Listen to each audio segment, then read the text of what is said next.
আজকে আমরা আগের দিন আমাদের যে সেকশনে কেসটা প্রুভ হয়েছিল তাতে আমাদের 3টে সেকশন ছিল ডেথ সেন্টেন্সের।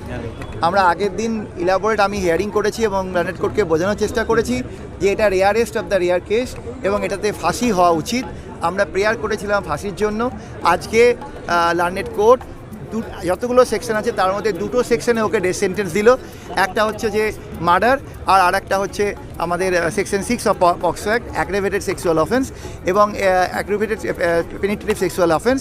এবং এই 3টে সেকশনে আমাদের যেহেতু 302তে অলরেডি ডেথ সেন্টেন্স হয়ে গেছে, তো সেক্ষেত্রে আমাদের আলাদা করে আর 376 এতে আলাদা করে সাজা দেওয়ার কোনো ব্যাপার ছিল না। 302 এবং অফ ইন্ডিয়ান পেনাল কোড এবং সেকশন 6 অফ পক্সো অ্যাক্টে ওর ডেথ সেন্টেন্স অ্যাওয়ার্ড হলো। অ্যান্ড ভিকটিমের বাড়ির লোককে 10 লক্ষ টাকা কম্পেনসেশন দেওয়া হলো। এটা স্কিম কম্পেনসেশনের স্কিমে উনি প্রপোজ করলেন। এবারে district legal service authority competent অথরিটির উপর দেখবে, বিচার করবে, তারপর তারা টাকাটা ইনভার্স করবে।